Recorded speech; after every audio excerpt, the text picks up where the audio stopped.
I am delighted to have everyone with us here today. Um, we are honored today to be joined with Joe Zesski. Zesky? Zesski. Yep. Zesky, okay. Um, who has joined us from Cornell University and the Northeast ADA Center. I put out a plea to the Labor Relations Institute and asked them to help us on this. Um, it was something I wanted to do since joining diocesan staff, was talk about how we could make our churches more inclusive and accessible. It's something our diocese has started to make a big step towards with our emphasis on online streaming services, but there's such a wider conversation to be had about what accessibility looks like for our churches, and it's something we are just starting to have in the religious space. So I'm delighted that Joe could join us today to help us continue that conversation. So, Joe, over to you. All right. Thanks, Megan. I appreciate it. And thanks everybody for taking time out of your evenings to be here and be a part of the conversation and, contribute what you have to share and just to make this experience richer and better for everybody. As you heard, my name is Joe Zesski, and uh, we will be using a PowerPoint as we go through tonight. I'll sort of talk about what's going to be on the agenda in a minute, but after the presentation is done, in fact, probably when you get the recording of the presentation, if you want to listen to it again, I will be sharing out a PDF of the slides tonight. So if you find something on there, you're like, oh, that's interesting. I want to try to remember that. Don't feel that you have to rush to write it down. You'll get a PDF copy of the slides as well. So as you heard, my name is Joe Zesski, and I am the program manager at the Northeast ADA as well as the New Jersey affiliate. Typically, when I do presentations and have these kinds of events, I don't often share a lot about my personal background because I think a lot of times it can get in the way of a presentation.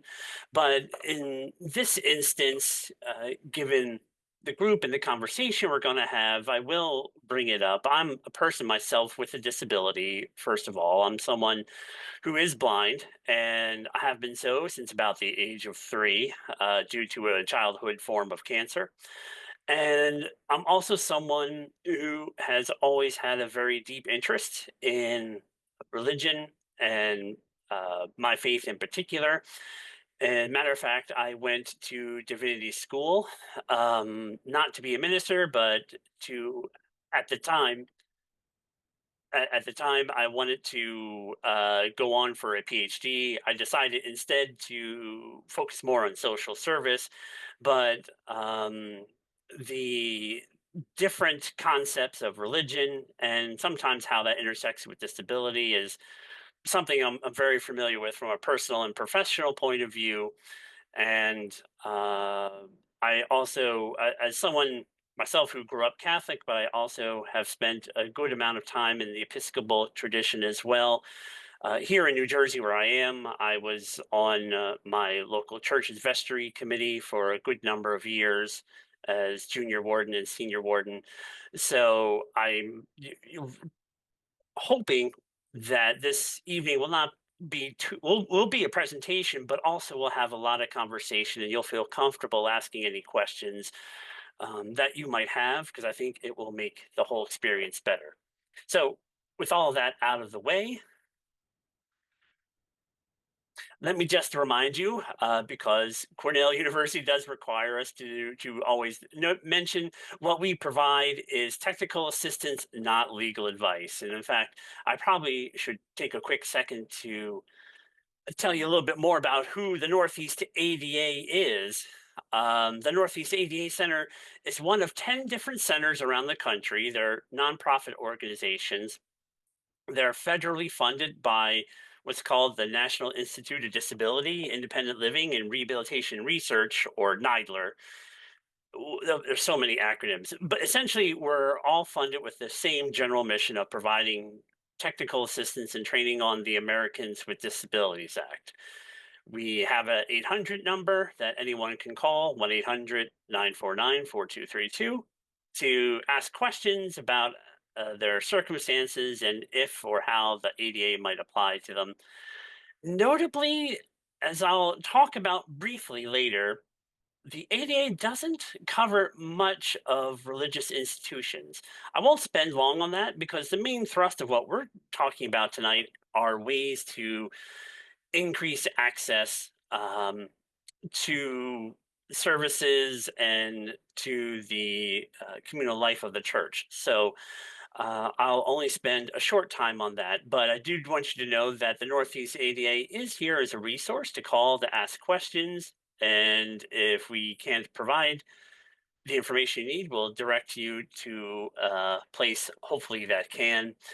When you call that 800 number I mentioned, there's only 3 people currently who answer that line: myself, my colleague, whose name is Jennifer Perry, and another colleague whose name is Jen Polowitz. So you will speak to one of the 3 of us, and as I said, it's kept strictly confidential. We're not involved in the government, so we have no enforcement role. And because of our funding, we are also not permitted to do advocacy either. So just a few quick things I did want to get out of the way at the beginning.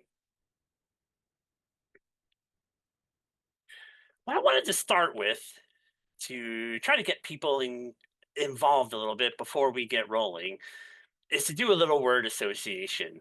What we're going to do tonight, sort of the path we're going to follow, is briefly talk about the word disability itself and what it means, and different associations that go along with it. I will then briefly talk about the ADA, very briefly, but then we're going to talk about ways to be more welcoming to people with disabilities. We'll look at potential barriers in churches, uh, how other people in the church community can be more respectful and welcoming in their interactions. And then I'll finish the last section by listing different possible action steps that you could take to address different issues. So hopefully that will all be helpful. But let's turn to this first question and see. I guess we'll have people just speak because we're a fairly small group. So that'll make this part a little bit easier. So if you have something to share, here's the prompt that's on the slide in case someone has difficulty reading the screen. It says, when I think about the word disability, the first thing that comes to mind is, anyone want to share just first associations? Again, I'm not looking for anything in particular, just pure word associations. Anyone want to share something, their first thought or first couple ideas that may have popped into your head? Life challenge, lifelong challenge. Lifelong challenge. Ah, yes, that's a good one. Yes, indeed. Uh, Anyone else? I Oh, think of I ask myself, what's the severity of the disability?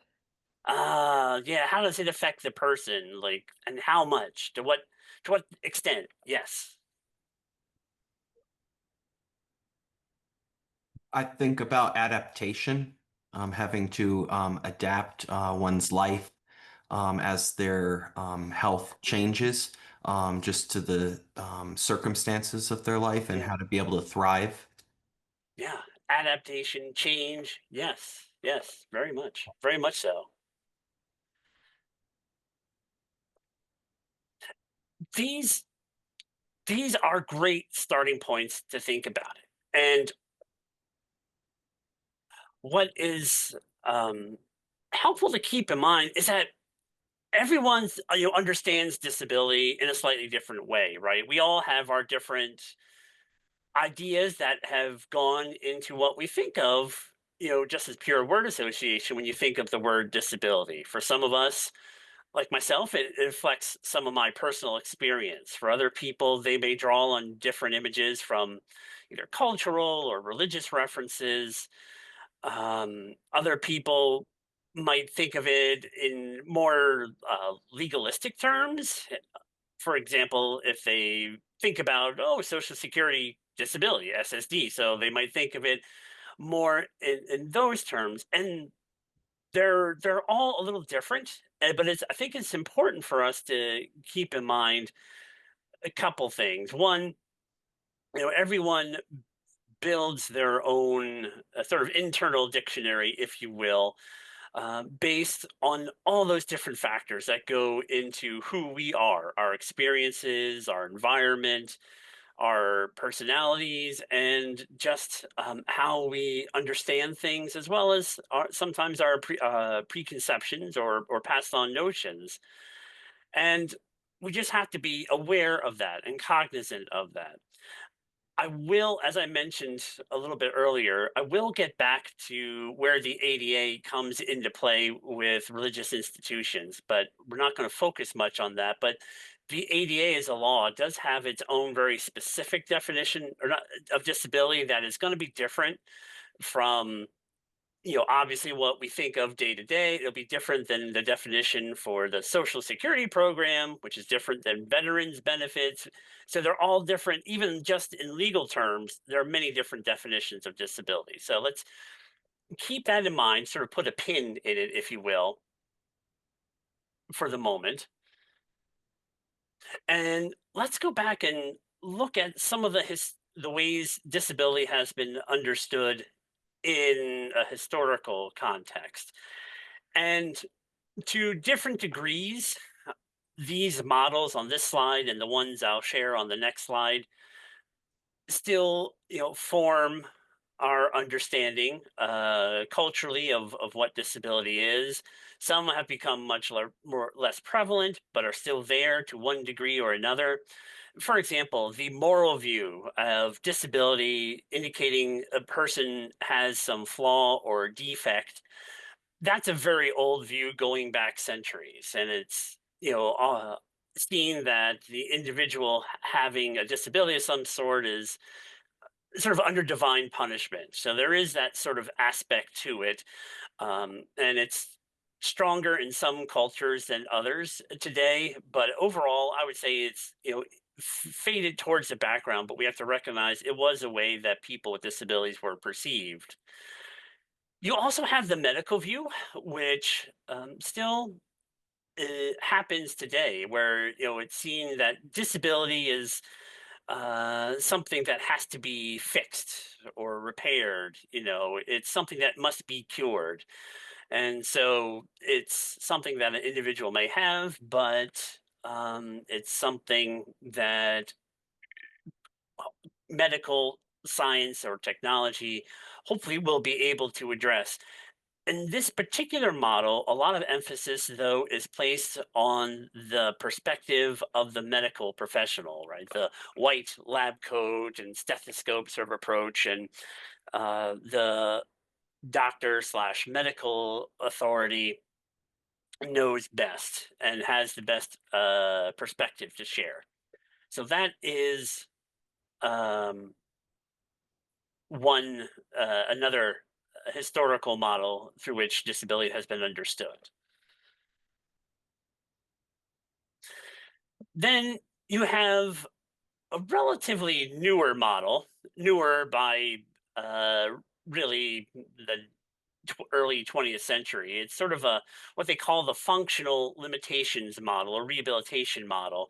This came about largely after World War I, is where it really sort of began to coalesce. There were servicemen, and at that point, it was almost exclusively servicemen in World War I, returning home with many different injuries from the war, who were dealing with what we now call post-traumatic stress disorder, in addition to injuries from chemical warfare and such. And there was a lot of emphasis on trying to get these men back into society, right? They were people who needed tools in order to reintegrate into society. So it's really just a matter of what can we do, or what do we need to find in order to make this person function just like other people, or quote unquote typical people do. So that was one model. And this model is one that actually really influenced some of the later legislation the Rehabilitation Act, which we won't talk about tonight, but that was of 1973, as well as a definition of disability under the ADA, which I won't talk about the definition, but I will talk about the ADA in a minute or two. The civil rights view of disability is another one. You also might call it the identity point of view, and that's seeing disability as its own group of individuals.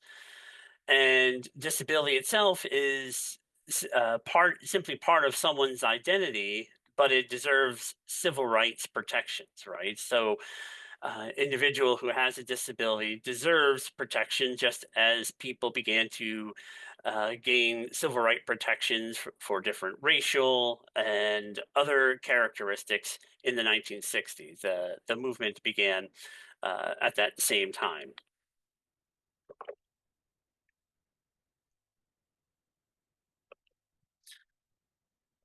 So we have a slowly evolving idea of disability over time, right? It goes from being a weakness or a stigma of one type or another, where today, I think in general, people just see it more as part of the larger experience that we have as a human. And it may not be thought of in such a singular way as with some of the historical models, right? We're moving past, if you will, if you think of the Tiny Tim character from A Christmas Carol, who is a very obviously engaging character, but really, as representing in terms of being a person with disability, doesn't do any, doesn't have much agency other than to be sort of inspiring to other people, right?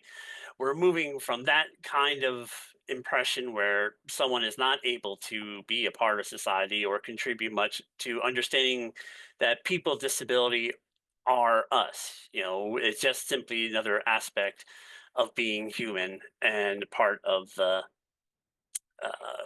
experience. I just put this slide here because of the times we live in with AI being so prevalent. I did want to give artificial intelligence a chance to weigh in, and I put in the prompt, what is a disability? And so that's what we have here on the slide. And actually this one, I will read the slide just in case anyone has difficulty seeing what it says. It says disability is a physical, mental, intellectual, or sensory impairment that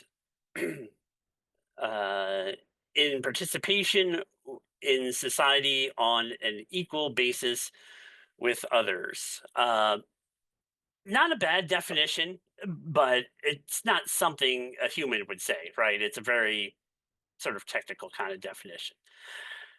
But still, it shows that we've come a long way in understanding what disability is and how it can impact someone. It's important to keep in mind a couple things. One, disability can be something you're born with, it can be something you acquire. It, disability doesn't really care about anyone's age, race, gender, or economic status. It really cuts across all of those different lines. And disability can affect anyone. You have people like myself who essentially grew up with a disability and it was just part of who I was. And you have people who maybe, for example, have an accident and have damaged their spinal cord and lose the use of their legs or their legs and arms and as a young adult. Or sometimes people just simply get older. You know, as people age, you know, we tend to get disabilities, and people may or may not think of it in those terms. You may think about it, you know, if you're someone who's 70, you may say, well, yeah, I just can't walk like I used to, or I just can't drive. I can't drive at night anymore. I just can't, see well in the dark.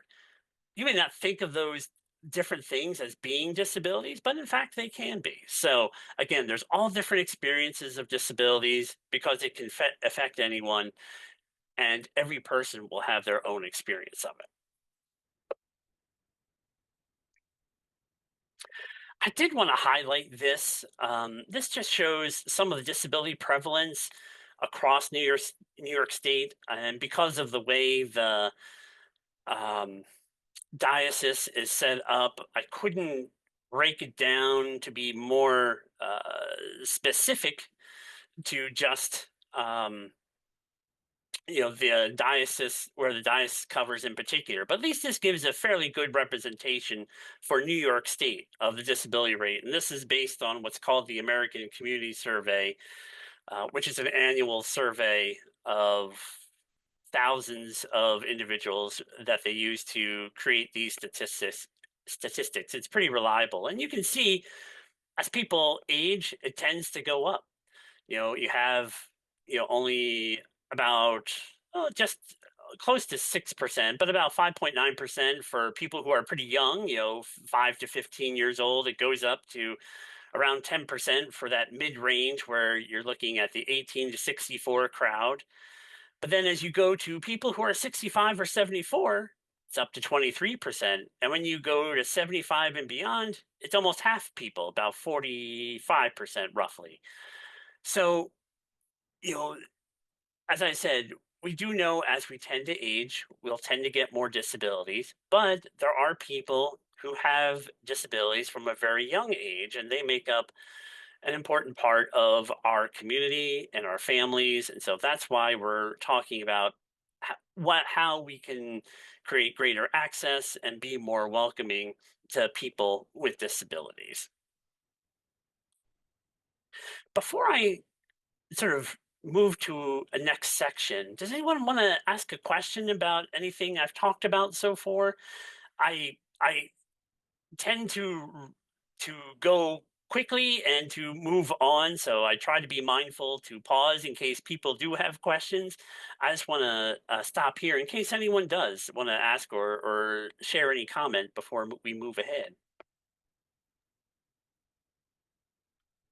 I just wanted to, you were talking about the different ideas of disability through history, and I just wanted to Yeah. share a resource that I came across. I've read the book twice.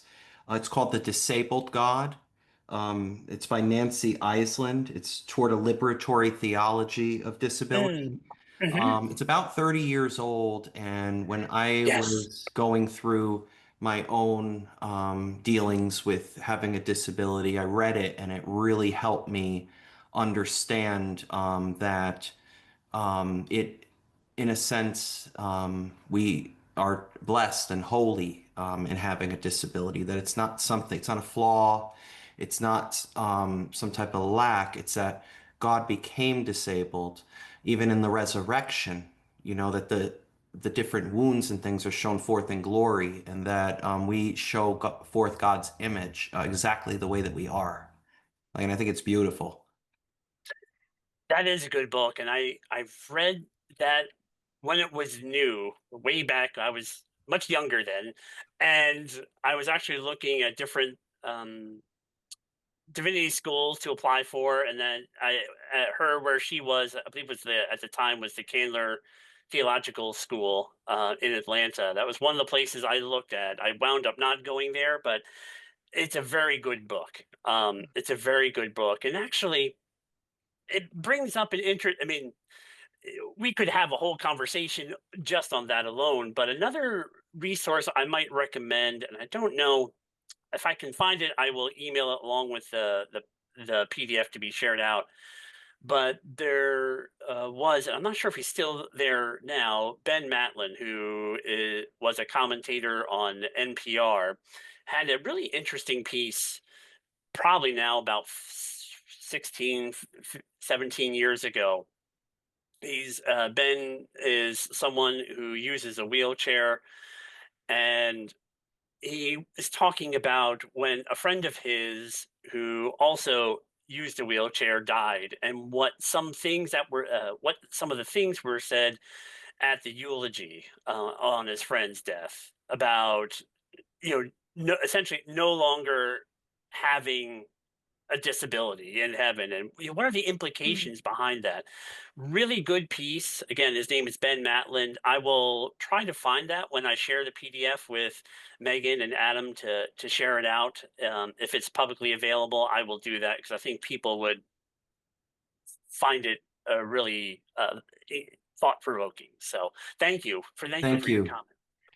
So I will compile these into a list of resources. The other one I'm going to mention is there's a podcast by two Episcopal priests that's about disability theology in the church. It's called Accessible Altar. One of them is an Anglican priest in Canada. The other one is an Episcopal priest in New Jersey, and they both would call themselves disabled. So that's a really good resource. There's also a academic article about the Catholic disabled community and their reverence for a particular saint who was blind, and her parents brought her to a shrine to be healed, and she was never healed. And that kind of persistence of her blindness kind of shaped her life and who she became, and the kind of way she the community saw themselves in her, because she was considered holy and kind of perfected in her sainthood without her blindness being taken from her. So I'll have to find that. I'll have to find that article and send it out. I read it for a Lent Madness thing that I wrote. But yeah, I will compile a whole list of resources because this is one of my fun rabbit holes. There's a lot. There's definitely a lot you could explore, for sure. And like I said, time allowed, I could have whole conversations about that. I could spend an hour just talking about this topic here. But I will, for now, I will move on. But thank you, Megan, for being willing to compile that list of resources. Thank you, and I'll send you what I can too.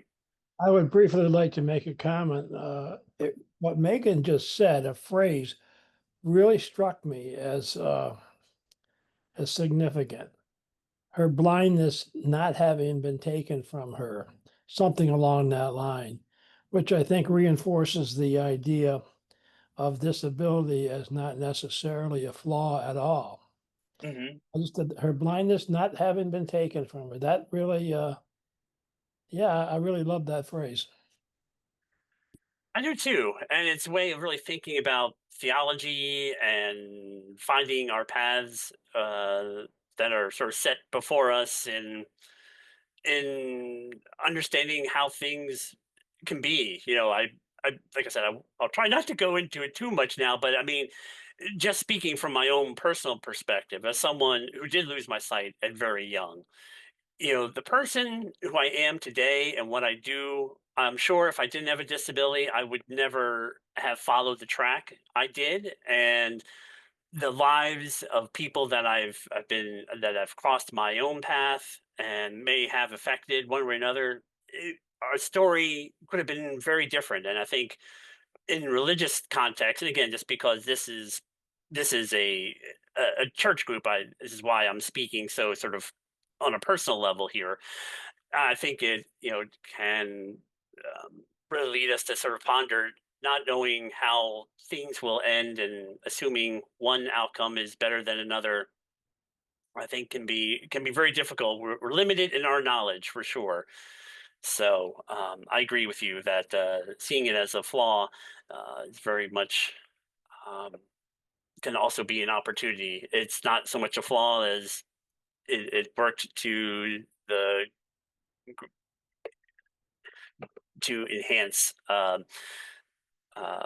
the saint that you were referring to, Megan, as well as to others as well.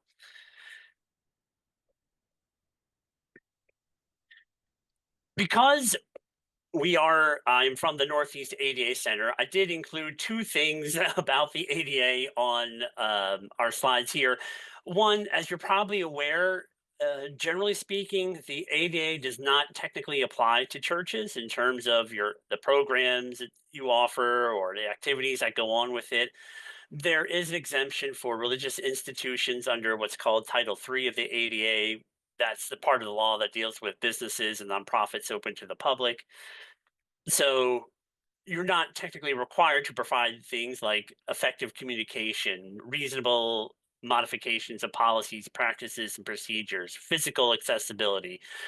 These are things that typically most businesses and most nonprofits would have to deal with, but churches, as religious entities, are exempt from that. Now, there is building code. This does not cover whatever local building codes you may have. So, when I say you're not required to provide physical access, I mean under the terms of the Americans with Disabilities Act. But there is one way in which the ADA may touch religious institutions, and that's in the employment context. If a church is an employer with 15 or more employees, pretty rare, but it in terms of individual churches, but maybe different on the diocesan level, then you would be covered by the Americans with Disabilities Act. And so there are certain exceptions to this in terms of a ministerial exemption, etc. But in general, you would need to follow sort of the requirements of Title I of the ADA if you were a large enough employer, even if you were a church or other religious entity. So again, that's important to keep in mind.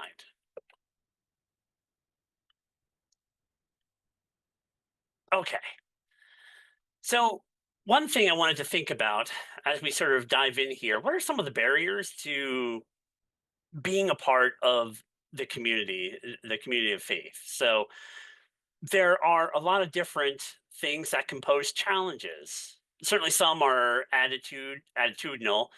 So if either ushers, certainly the ministers, other people who are involved in welcoming people into the church are or have a negative attitude towards a person with disability, that's going to be a barrier. And someone who's would-be worshiper, if you will, is going to be turned off and not want to go to a religious institution like that. Or if their family sees that they're treated negatively, they're not going to want to come back. So that could be one potential barrier a church might want to think about and deal with and consider. Another issue which affects a lot of people with disabilities. It's not necessarily a church only issue by any stretch, but transportation. Literally, sometimes if someone's not able to drive, it can be difficult to get to different locations. And there are paratransit services out there in the community. There's, um, you know, certainly some rideshare services, but often people who have a disability may be in more limited economic circumstances. And so, literally, transportation to where other people are worshiping might be a potential barrier. So, it's again, a barrier just to be aware of and to keep in mind. Then, of course, when they get to the church itself, you have to look at physical access. And this is, I can again speak a little bit from personal as well as professional experience here. My wife is someone who uses a wheelchair. And when we got married and looked for a religious home, one of the issues that often came up was many churches are not physically accessible if you're not able to manage steps. So be aware, physical access could be an issue, as well as not only when someone gets into the door, but if there's a restroom, is it accessible? Can someone who uses a wheelchair get into the restroom? Because you after an hour or hour and a half, you might need to use the bathroom, or if you want to stay after for a coffee hour, you may not be able to wait till you get home. So, there are what may seem small things, but they add up as potential barriers, even when you're able to get in the door. Also, is there a place where someone who might need a mobility aid can comfortably sit and not be sort of segmented off from the rest of the worshiping community, right? It's, you know, is there a space where someone in a wheelchair could pull into the pews, and be in line with other people, or do they have to sit in the back or off to the side? Small things like that, but being a part of the congregation itself, that's important.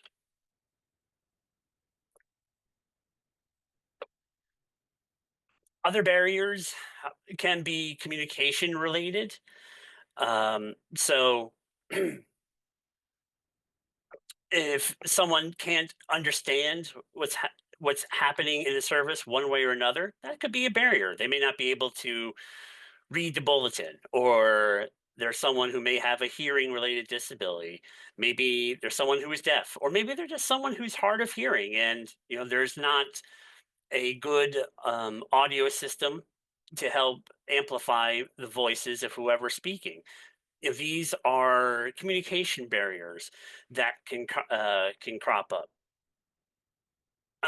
Another thing to keep in mind is that sometimes people with disabilities have additional health concerns to what might initially appear to be an issue. Some people have compromised immunity systems because of their disability. Their disability may affect their neurological system or their immune response system. So they may have an issue which may or may not be able to be addressed in terms of removing the barrier, but it's something, again, to be cognizant of. There are many different potential obstacles that are out there for someone with disability being a part of the worship community. And the other area is our virtual environment, because there are things like streaming services, and there's newsletters, and there's event notices and notifications, and emails from the diocese about events in it. It's important to keep in mind that whatever media, social media, and website based uh, elements are part of the community life, those need to be accessible. And I won't get into what makes it accessible or not in depth, because that, again, is a whole training in and on itself. But be aware, try to make efforts to make sure that not only the physical environment, but also the virtual environment is accessible.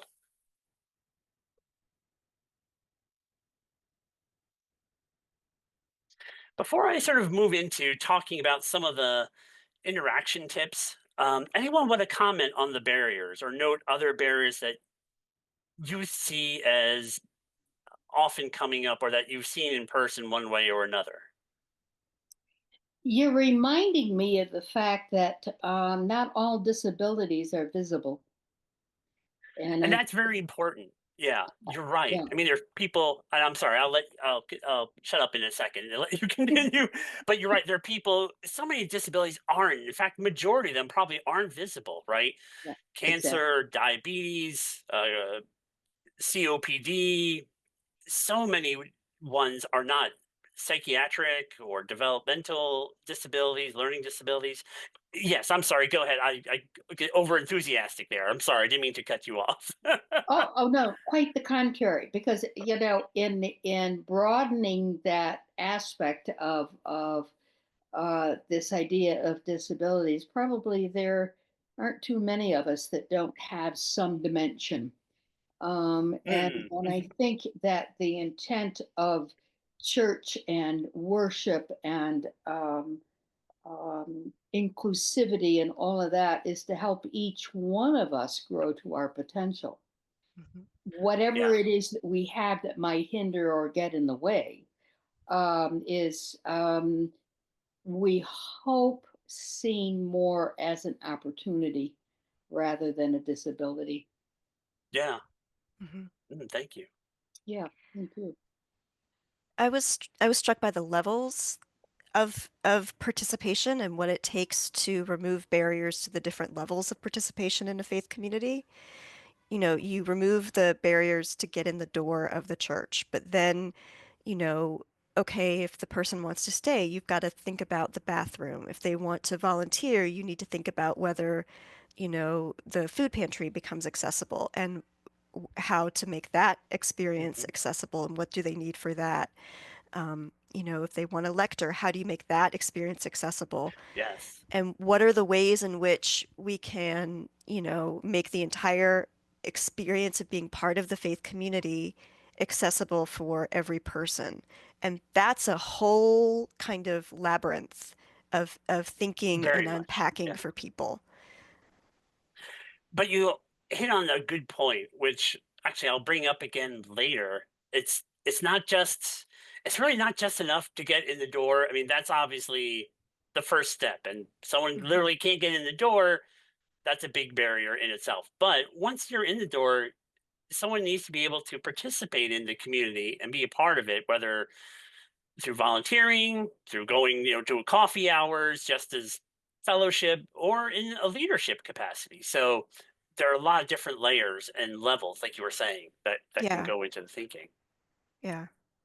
I just wanted to dovetail kind of off what Canon Megan said, because I'm not going to create a barrier category, but one of them would be like liturgical accessibility. Like Holy Communion is supposed to be a time that brings us all together. And I guess you could tie in the physical. And I found like, thankfully, my church, there's only one step to get to the altar rail. Mm, But in some churches, it's like having to climb Everest. And then you get there yes. and you finally receive communion, and then you're like, oh my God, I got to go back down. Or the Mhm. only other choice you have is you have to wait all the way to the end, and then you're kind of raise your hand, and then you're singled out, and then the priest brings you the elements. And I understand, in this time, with finances and construction and things, we can't totally remake sanctuaries, but like maybe coming up with ways where there's only one clergy in a parish of having like different communion stations so that people don't have to necessarily go to the rail. They could go to another part of Yes. the church. So, I mean, Mhm. that's something we could look at in the future. Mhm. And I think it's a good idea. And that's something we did. I was in a small Episcopal church called St. Luke's in Ewing for many years that I mentioned, where I was on the vestry, and it was a physically very small church, and we had something similar where you could kneel at the rail if you wanted to receive Eucharist that way. There also was someone standing at ground level, um, and that was important for people who couldn't kneel or who couldn't go up a step for whatever reason. So exactly, sometimes you just have to think about creative ways to maybe do what you do in a slightly different way that gives more options for people. That's a great point. Mhm. Great point. The other barrier is the way some of the other members of the church community might react to someone with a disability. Yeah. Here's an anecdote. My sister, who is a faithful member of an Episcopal church 100 miles from me, has epilepsy. Mm, And she doesn't get grand mal, but she does have seizures, and she just reverts back to being uh, 7 or 8 years old. Mommy, mommy, help me, help me. And she mm, had been a member. She had been a member of choir for many years. But unfortunately, some of the members, and I look at this critically, I have to say, yeah. real were bothered by this and suggested very strongly to her that she shouldn't be in the in the choir. Now, all Mm, they have to do to accommodate her is just leave her alone. And yeah. everyone knows who she loves. She's a wonderful person. Everyone loves her. Well, most of them do. And unfortunately, her priest there said, "Well, that's something we're not going to do. If Sarah wants to be, Sarah wants to continue. That's my sister. Wants to continue being a member of the choir. She darn well can be." It made her uncomfortable enough so that she stopped being a member of the choir. And quite frankly, she hardly ever goes to church anymore. It really hurt her. Uh, Yeah. she she goes on. They show it on the internet. She goes there. So it's a barrier is, shall I say, uneducated or uncaring individuals who display their their discomfort one's disability. That's a biggie as far as I'm concerned. I think in some ways it can be bigger than physical barriers because you're right, and that's even more difficult, hard to fathom when you're in your sister's situation where she's an adult. She's able to tell people this is because I'm having or I had a seizure. This is why, and so there, she can communicate, but that happens too for at places where people aren't familiar with people who have some disabilities that are maybe more cognitive, that more intellectual disabilities, or who may have autism that might have tics or different uh, distractions for quote unquote how things typically go.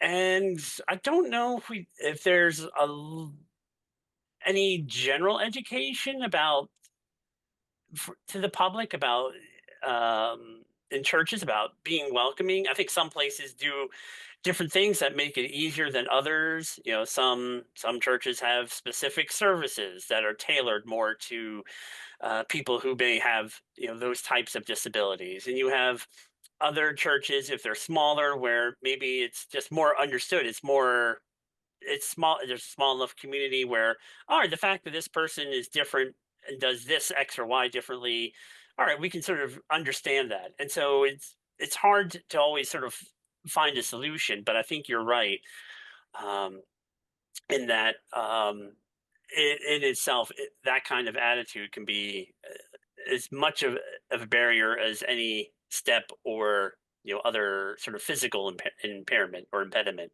to access. I will want to piggyback off of what Tom said Mhm. and mention that there's often an element of shame for people who experience disabilities, and acknowledging that in public. I know that I have a disability where I often overwork myself and then don't have the energy to stand doing certain parts of Mhm. church. But I find myself with the internalized shame of going, oh, everyone else is standing, I need to stand too. And oh, in my past church, this would have been looked down on, so I need to stand now, and further exhausting myself. And that's not anything anyone in Yeah. the church knows about because I haven't spoken about it, but it does Right. exist. And if we can address that in some way, not necessarily for me, but for other people, um, if there's a way to address that sort of thing within church communities, I Yeah. would like to know about it. I would say on that last point, because it'll be on a slide that I'll have later. I don't know if it would really address it, but something I'll have on a future slide is to talk about trying to use language that is welcoming, but not um, either euphemistic or language that sort of requires people to do things all the same way. So, for example, instead of someone saying, please stand, using different type of language, or please rise as you are able, or we rise in our hearts and as we can physically, or something along those lines, adapting some of those cues, because someone in a wheelchair most likely is not going to be able to stand. That's why they're using a wheelchair. And so while that's not exactly parallel to what you're talking about, it gets to the same idea, is that trying to use language that makes it okay to do things in a different way, but communicates the same general idea.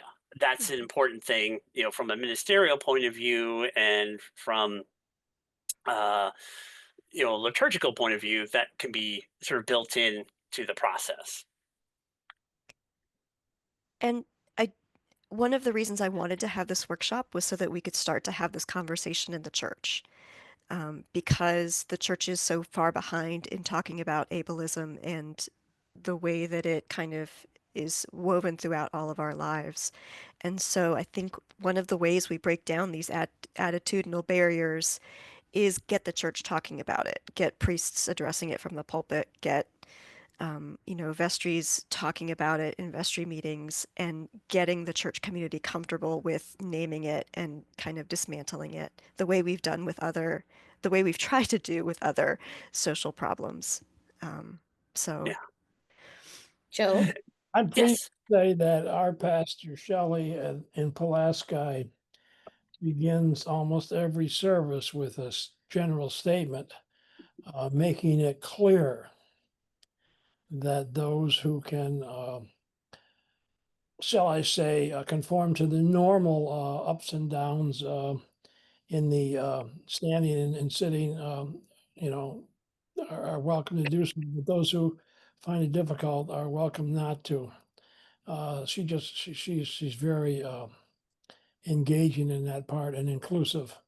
She may and so I'm just That's good. I mean, yeah, but she does make that clear. We have Yeah. a fairly aged population, actually, if you look at the demographics. I don't like to think about it, but I mean, so there's a good reason for that.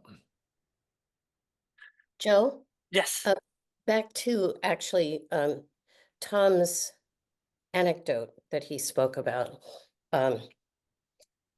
Is what do you do in the church dynamic where you have the person who feels free to say to someone, you shouldn't be here, and takes it upon him or herself to make that person uncomfortable. And I'm sure that there are other instances that people can tell about or know where you've just got someone who just wants to speak up and make it clear to Yeah. everybody, for everybody.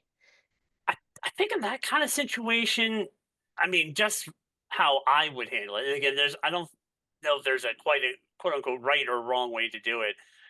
I would, I would bring in, sort of a third party, reach out to the priest or someone respected to sort of mediate it, to have, because neither side is really going to win in sort of a you should no I have the right to stay, it'll just be likely an argument, and hopefully by having someone else sort of mediate a conversation to try to work through the problem will help. It may not, and it certainly doesn't address sort of the from the person who has a disability, that sort of sense of exclusion, but at least it can be addressed and maybe change the conversation. Maybe have some more conversation in church itself or during coffee hours about what disability is and what it means and how it's a part of our experience. And just because you may know one person has a disability, there's a good chance that three others that also do, but you simply don't know it. So, the idea, I would try to bring in, sort of a third party to try to mediate the conversation, because at a point it just becomes negative when it's just the two people involved, and there's not likely going to be a positive way to resolve that. That's just my own take. That's nothing official anyways, but that's just my thoughts on it. Well, I think that's a very good idea. And I think we've probably also seen this happen in instances where there are children in church and they might be making noise, or Yeah. that thing where the a member of the parish decides that it's up to him or her to enforce the unwritten laws. Yeah.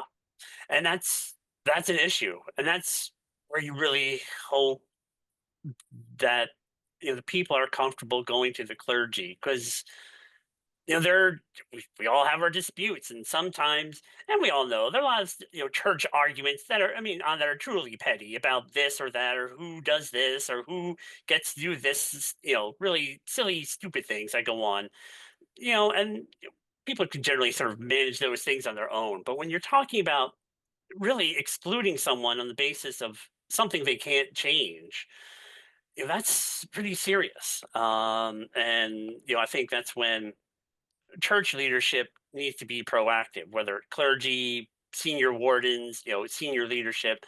They need to let people know that they're there to help them, or to be a resource, and that way, hopefully people feel comfortable approaching them to help mediate those sort of conflicts and situations.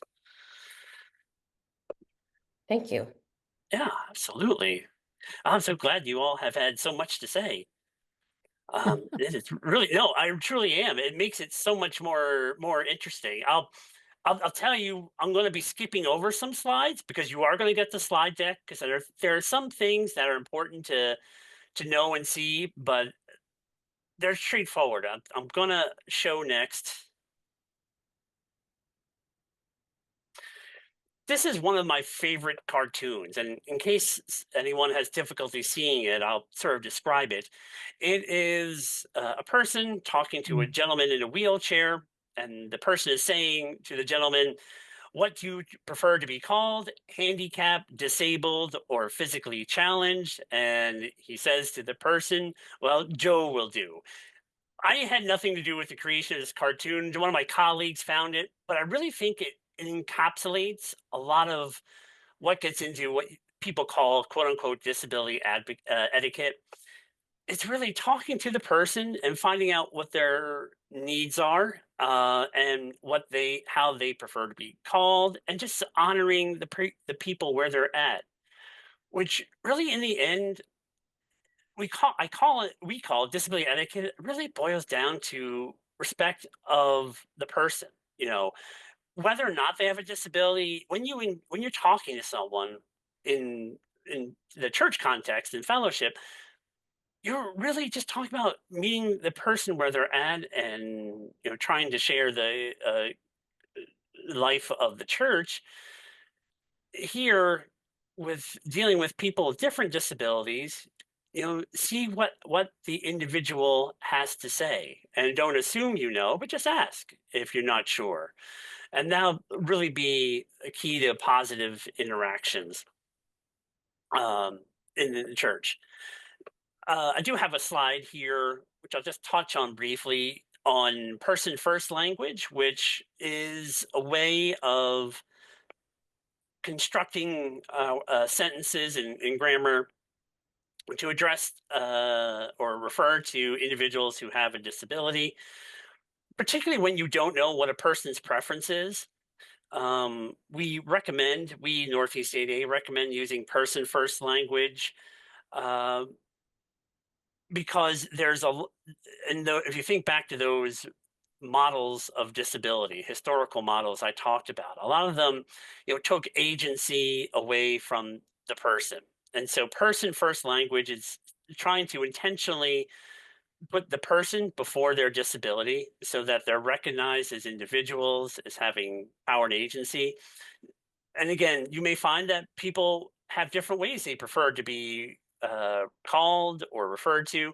And when you adjust and adapt to it. So some people may want to use what's called identity first language, where instead of saying a person who is autistic, they may want to just be referred to as "I have autism" or "I'm autistic." It's a preference issue. But when you're not sure, trying to put the person first is what we recommend.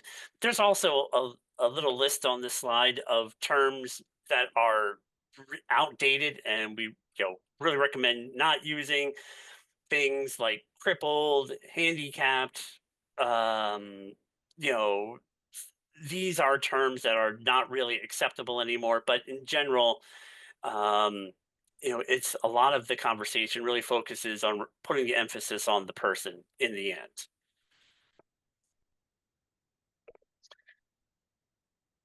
A few general things to keep in mind if you're not sure is to not be afraid to make a mistake. When I do this type of training for a business, although a lot of times people who are attending are worried about saying the wrong thing or doing the wrong thing, and I do mention to them that I think, as I was just saying a moment ago, I think if you approach someone with respect and honest respect, and that comes across, people, if you do say something "quote unquote" wrong, or "quote unquote" that's not, maybe not the best choice of words, the people who feel they're genuinely being heard and respected are going to be much more forgiving. So I think the attitude is important, and it's okay to realize no one's perfect. Everybody makes mistakes, and it's important to treat adults as adults.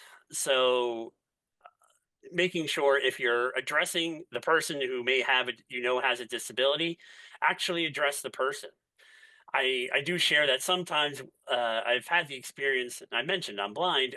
When I go out with my wife and we're at a restaurant, fortunately it hasn't happened recently, but there have been times over the years where a wait staff will say, "Oh, what does he want to order?" Like I don't have the capacity, even though I have a Master of Divinity degree. I did this schooling. I can't choose for myself. See, that's an example of what you don't want to talk around the person. Or if someone's using a sign language interpreter to communicate, you want to make sure that you talk to the person originating the communication, not the interpreter. In that case, although it may sound rude, the sign language interpreter themselves is acting simply as a tool. And you have to remember that your focus really should be on the person originating the sign language, because they're actually the person communicating with you.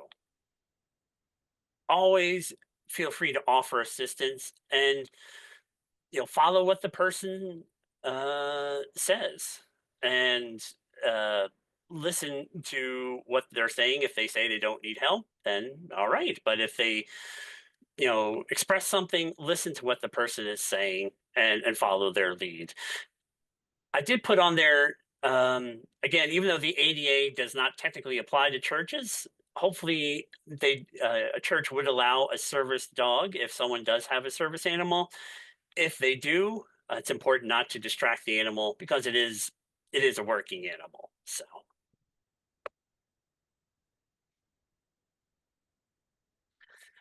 I'll just sort of skip over this slide because it's just talking about different types of disabilities. These are just some quick tips for interacting with people who may use different types of mobility aids or devices, or may have a mobility related disability. So just remember that whatever tool they're using, whether it's a walker, a cane, a balance cane, or crutches, think of them as just part of the person's physical space.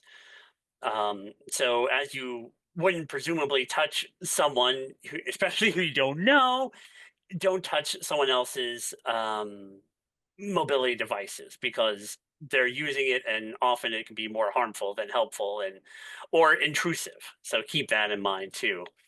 If you're going to have a longer conversation with someone who uses a wheelchair, and I don't mean like you're just saying hi and hello as you're passing each other, but I mean if you're going to really sit down and have a conversation, do that.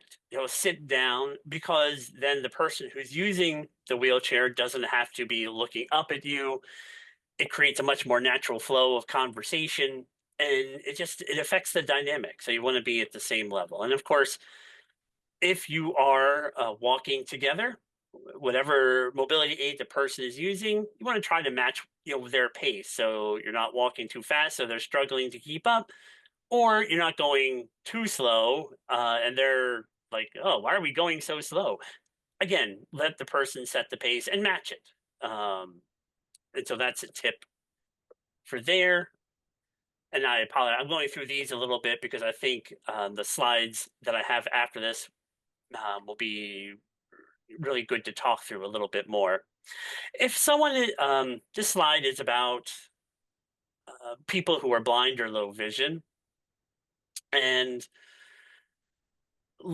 a couple things to keep in mind here. Give me a second. I'm having trouble with my computer on my end. There we go. So when you're beginning a conversation, particularly if someone is blind and they're blind or low vision, identify yourself when you're joining the conversation, because as over time they'll get to know your voice most likely. But if they don't know you, or they're in a large crowd, they may not, one, realize you're there, or two, know you're part of the conversation. So just identifying yourself is important. If you're asked for directions, be clear, be specific, and try to name obstacles that are in the way. Basically, be more thorough. if someone asks you, well, how do I get over to coffee hour? You know, saying, oh, just go down the hallway and make a right might not be enough. You know, are there other doorways that are on the right side? How long is the hallway? You know, is there a table under the picture on the right side that a person might have as an obstacle in the way? Small things like that. Just being a little more thoughtful and a little more deliberate can be possible too. Also, someone who has a more severe vision disability, they may ask to use sighted guide. If you're not familiar with that term, sighted guide is where a person who has a visual disability will put their hand on the elbow of another person to help them navigate a space. Typically, the person who has a vision problem is about a half a step behind, and the elbow is used because it allows the person to follow the motions of the other person naturally. So if the person who is leading starts to turn, your elbow will turn as well at the same time. Small things like that. So that may be a request that someone may ask. And obviously, as I mentioned, letting the person know if you're joining a conversation, let them know if you're leaving a conversation on the other side. Also important.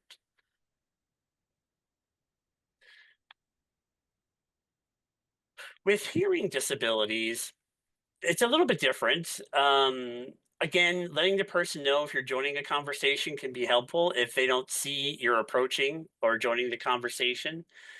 If you know the person is deaf, it's considered okay etiquette to gently touch them on the shoulder to let them know you're there. Um, or, you know, if possible, get into their visual range so that they know, this person is joining in, you know, the conversation. So whatever it might be. Obviously, as I mentioned before, talk directly to the person if they're using an interpreter, not, talking to the interpreter. And something that's important, I mentioned how people have all types of disabilities and sort of all ranges of disability. You may have people that instead of using sign language, even if they're deaf to communicate, they might choose to read lips. And so you want to keep objects away from in front of your face if you're aware that someone is reading lips because they're literally trying to do that. It's also, we communicate obviously a lot of what we're true the information we're truly sharing through our facial and body through our facial expressions and body movements, so the person needs a good view to really fully understand what's trying to be communicated. And the last point here, which also applies to people who might have a speech related disability, because sometimes people who are deaf or who are hard of hearing may have speech patterns that are hard or tricky to understand. It's okay to ask someone to repeat themselves. You're almost guaranteed not going to be the first person ever to have done so. And what's really more important is to truly understand what the person is trying to communicate and not either assuming or just sort of giving the kind of a thing. Ask. If you don't understand, ask. And if you still don't understand, find another way. Maybe write something down if you're still having trouble, because you want to make sure you understand what the person is saying. I won't spend a lot of time on speech disabilities because I was just talking about asking someone to repeat themselves, which is important. But keep in mind that sometimes patience is what's required and allowing people to have time to express themselves. I have to admit, I often tend to start talking very fast, and so I have to try to consciously slow myself down. But it's important to recognize too that people need all different uh, types of speed or space to communicate, including when they have a speech-related disability. So it's important to give people time to communicate. And again, something very simple but very important to do. It's just a reminder that most disabilities are actually things you're not going to be able to see. I think it's roughly over 50% of disabilities are things that you can't see because there are things like psychiatric disabilities, brain injuries, neurological conditions, developmental conditions, intellectual disabilities, all sorts of different types of disabilities that can affect people in so many different ways. And so, even if you're not sure if someone has a disability and they ask a question, it may seem a little silly or odd to you. Just try to honor the request if possible. And if someone says they need assistance with something, try to offer it as long as you're able to, and don't make assumptions about what someone can or can't do. The important thing is the last point on this slide, which is empathy versus sympathy. They're two different words that often I think people use almost interchangeably, which they shouldn't. Um, Sympathy is trying to feel what someone is doing and trying to put yourself in their position. And also, there's a lot of connotations with really pity or sadness. You send someone a sympathy card. You express sympathy for a loss. When you're dealing with someone with disability, they don't probably want to hear about how you imagine yourself would feel in their situation, or they don't want to feel pitied because of their disability. They want to be understood. And empathy is more about trying to hear the person where they're at and what they need, and going forward from that point, being empathetic, understanding what someone is trying to say versus sympathetic and trying to feel in yourself how you imagine someone must be experiencing something. So this slide is just a few final general reminders for etiquette tips. Really, these are things that we talked about. So I am going to jump over this slide here. I put in a couple potential ideas of actions that a church could take in terms of thinking about accessibility and including people with disabilities. We talked about physical access. So again, even though technically, you're not covered by a church's physical buildings are not covered by the Americans with Disabilities Act, you still could do an accessibility audit, a survey, even though if it's informal. And there are tools out there that apply to what are called public accommodations. I will try to remember, Megan, to send that to you as well. But it's a checklist that people and businesses can use to check their own accessibility. You could do that informally yourself, or reach out to people with disabilities in your community to do that. It could also be a youth group kind of project. It's something that could take time, and a youth group could spend several Sundays or quite a while on doing. So that's one thing I would suggest as a possible takeaway action step. Making sure that in the parish there's a point of contact, whether it's a disability community or someone on vestry who's designated to handle requests for accommodations, and making that information known, having it in a bulletin, having it on the parish's website. That's important. So if someone who has a disability says, oh, I have this trouble, I'm having issue with this, is there a way we can work around it? They know who to go to. It's basically just taking an idea that is a requirement in Title II of the ADA, which deals with state and local government, and moving it into this kind of a setting. So having a clear point of contact where people can go if they're having issues or want to experience needs. And of course, getting the word out about people with disabilities, and in terms of having people who are prepared to welcome people with disabilities, particularly the people who they're going to meet going in the front door. If they're new and they're someone coming in, to the ushers, are the ushers familiar and comfortable with people with different types of disabilities? Are they prepared to be welcoming? And then are there people within the body of the parish that maybe sort of a general hospitality, sort of welcoming committee, or maybe not even so formal as a committee, but are those individuals comfortable and familiar with an understanding of different types of disabilities?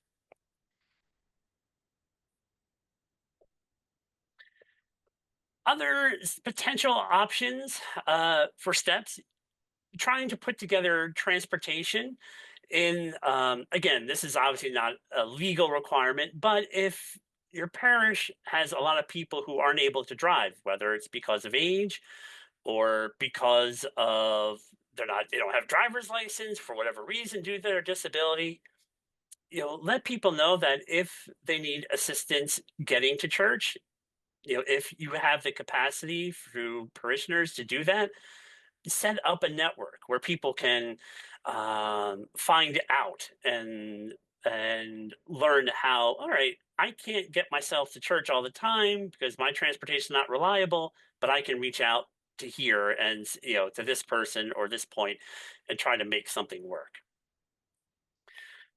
For print materials, you want to make sure things are large. There's large print, for people who have a vision disability, but still might be able to read print. Perhaps it might need to be large print. I would recommend not using fonts in paper handouts that have a lot of flourishes. They're called serifs. You want something sans serif, so it doesn't have some of the curlies and other flourishes that are in some scripts. So something like Arial or Times New Roman, Calibri. Those are different types of fonts that might be helpful to use. And of course, you also want to check the accessibility of your online environment. If you're streaming, is it on YouTube, or are you doing it from your website? Is it have captions? If it's a pre-recorded video, does it have captioning available on it? It hopefully should. Is the website able to be used by someone using assistive technology? And this is where I think it might be helpful to reach out to what's called the Local Center for Independent Living. These are organizations that they're not residential in any way. They're not residential facilities. They're advocates for people with disabilities across disability, meaning that people of all different disabilities can access their services. They can help you look at whether or not something is accessible in terms of online accessibility, and try to get some feedback if you don't have parishioners that can do that.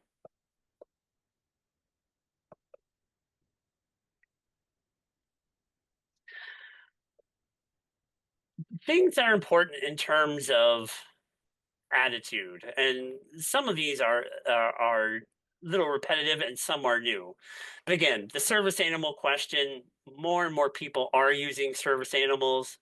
Make sure that people who welcome individuals are aware that there may be people who do use service animals and would like to bring them into the church. Now, the church is under no obligation to legally to allow service animals, but it's something that should be a conversation on the vestry. Are we going to allow service animals? And how are we going to handle that if someone comes with a service animal? Again, under the ADA, you don't have a legal obligation to, but it's something to consider and think of. You heard me mention earlier, welcoming people without using euphemistic language. We often, thank a lot of people at the beginning of religious services. We thank our parents for coming for such and such event, or we thank, this parishioner or that parishioner for something or other. Be free to include, thank you, our visitors who have disabilities, or if you're highlighting or speaking out to different groups, do that as well with people with disabilities.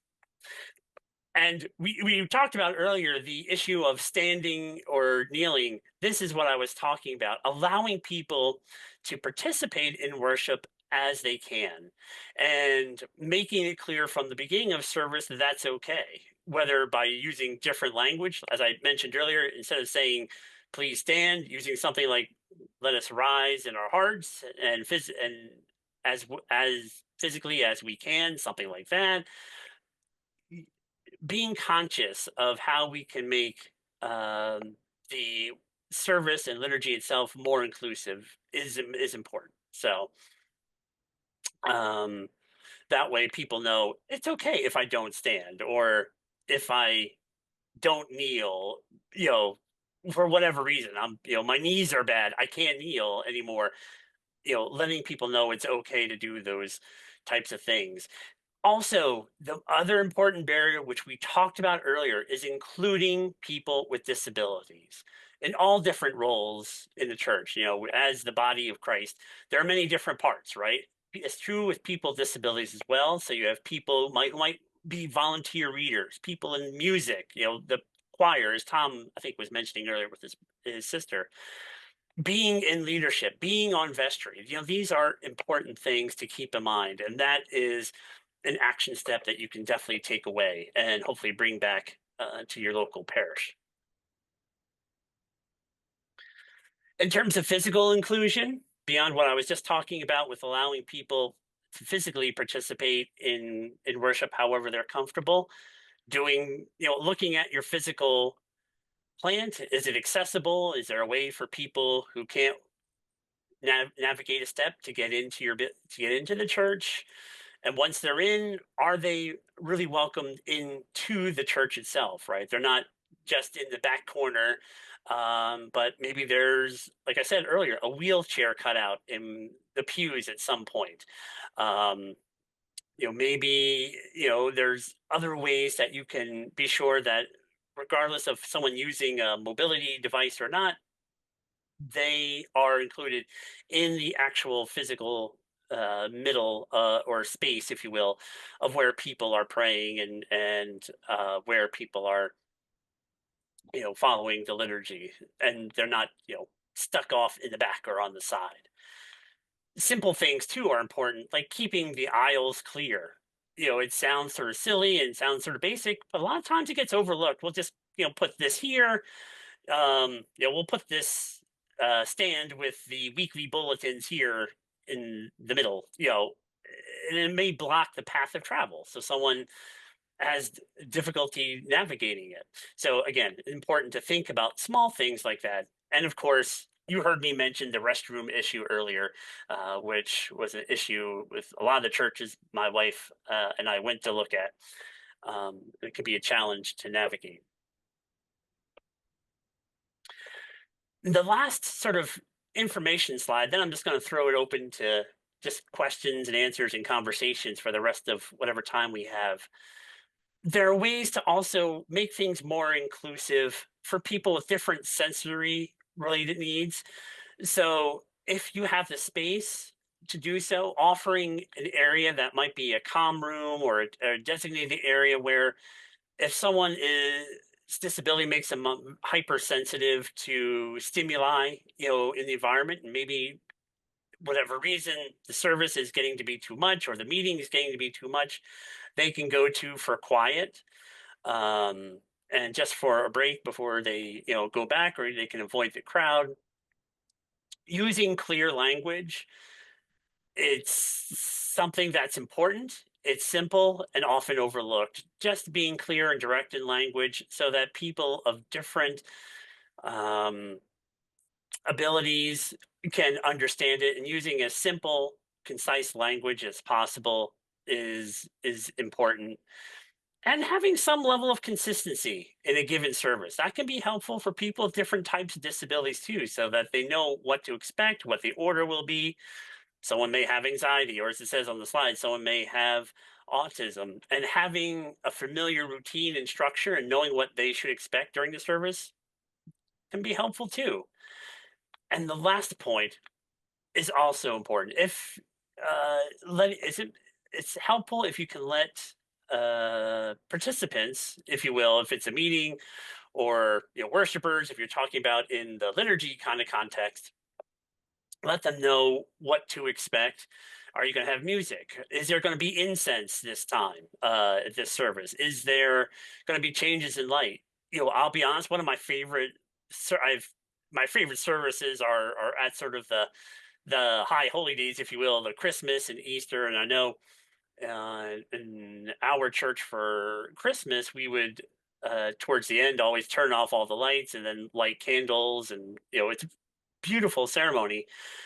But if you're someone who has difficulty with sudden transitions and you didn't know that was happening, it could be difficult. Or if you're someone who has very severe allergies and oh no, they're bringing out the incense and they don't realize it, then it could be uncomfortable. They need to quickly step out. It's just important to let people know what to expect so they can think about it. And honestly, there are probably many other tips I could have come up with, but I wanted to give you some basic takeaways that you could bring back, and hopefully some that you may not have thought of yourself. Maybe you have thought of all of these, and if you did, good for you. I commend you, but hopefully there's something new in here for everybody. And I don't know, just want to throw it open to a few last questions or comments that anyone might have. Um, I know, like I said, this last section was a little fast because we were having such good conversation. But I'm hoping some of these ideas are helpful for people to think about. Is there information about how we could possibly like facilitate some type of training at the parish level with our different ministry leaders and whatnot, just to make it happen? Because like, as I think about everything tonight, we're very concerned about, evangelization, and reaching out. And this is one, segment of our church. Either, it's a church of the future that may encounter disability, or people that come into our church that, may be disabled Yeah, or may become disabled. And we need to be ready to be a welcoming and inclusive space for them. yeah. I don't know of any ones that are particularly oriented towards churches directly. There probably are, and I can do some investigation. Megan, you may know of some. Um, it was certainly sharing. If you have enough people together, maybe we could arrange several parishes to go through a little online thing like this, perhaps. Mm. It might be a possibility. I can also look to see if there's anything like virtual online like that people can do independently. I'm glad to look at that. I'm not sure if there is or not. I have a feeling there probably is somewhere. I just am not aware of it. But I will look into that because it's helpful exactly to get vestry and other people who are doing the outreach involved, so they're ready before they have to manage a situation that they're not sure what to do. Mhm. So I'll see what I can do. Go ahead. And I'll circle back with you, Joe, and you, James, because I already have three ideas now about a follow-up. So, See, very Thank you. good. See, Yeah. This is Tom. FYI, I volunteered to watch and participate in this workshop with the sole purpose, well, one of the purposes, to report back to our vestry.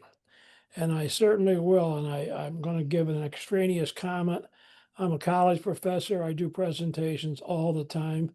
Joe, yours was excellent. oh, thank you. I have six full pages of notes. And am I correct? Did you say that we would have access to a copy of the recording? Yes, I believe Adam's going to create that, and I will send to him and Megan to share along a copy of the slide deck as a PDF file. So you also have the slides themselves to look at. Well, I'll probably give a brief overview, and then we'll have a special meeting. We have our share of those for people to Wonderful. watch this. I mean, this was just superb. I know the Wonderful. law. I teach employment law. I know the law about ADA, but this was taken from a completely different perspective. And I find that particularly helpful. Wonderful. I'm glad. I'm glad. Thank you. Not sure how to. So thank you. Absolutely. And if when these are shared out, my Megan and if Adam could also include my email, please feel free to email me also if you've other things. And it sounds like Megan sounds like a wonderful resource and has been for me in this process. So also go to her, but you also feel free to reach out to me for ideas as well. But she's the source of good information. So go to her first. Can I say All something? right. Can you hear Yeah. me? Please. Oh, I've never tried doing this. I just would like to let everybody know, Megan certainly does, and maybe some of the others do, that St. John's in Ithaca, and it may have been, I don't know when they did it, but they removed pews. So instead of starting in the front of the church and going all the way back, what would have been the first 4 pews became the first 2 pews, which means on both sides of the aisle, right up at the front, are spaces that are nice and big for a wheelchair, and sometimes there have been 2 wheelchairs in there for people, and that's it's just a very obvious visual of saying you're welcome here. And it's also really practical because you don't have to figure out where the wheelchair is going to go. That We was did a And it's That's and the other aspect of it is you were mentioning about we're all in financial binds, but to remove a couple of pews is not going to be very expensive. I mean, that's something that could be done very easily in any church. At St. James Episcopal Church in Pulaski, we're in a position that we needed to replace our floor. And so we removed all of our pews. And when we replaced them, we did the same thing. We knocked out about 4 pews, 2 in the front, 1 in the back. And we also, at 2 different locations, we indented our pews so that we only yes. had half a pew here and a half a pew on the right, so people could put their wheelchair there. And we also made more space between the pews. So, and it's helped. It's very acceptable. Well, to add to Kit's story, the first wheelchair cutout has been there, I think, since the church was built.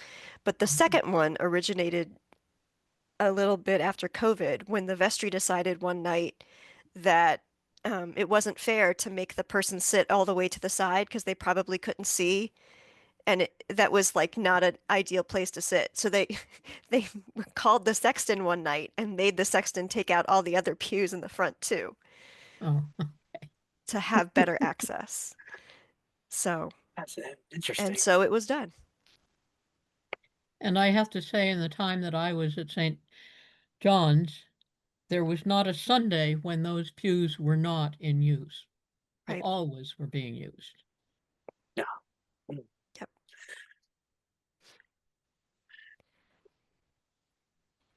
Well, I guess Megan will wrap because I want to respect people's time. But let me just say personally, I really enjoyed this evening and more than many presentation I've had. I thank you all for being so interactive and having something to say. And I just really appreciate you welcoming the space, and thank you, Megan, for reaching out and getting this coordinated. I was glad to be here and have the opportunity, and I'm always here as a resource, so feel free to reach out.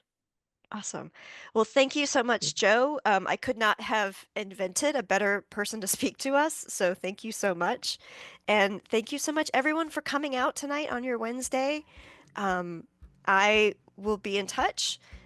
We will definitely be doing some follow-up, and I am just thrilled to bits that this went so well. So thank you so much. Go in peace to love and serve the Lord. Thank you. God.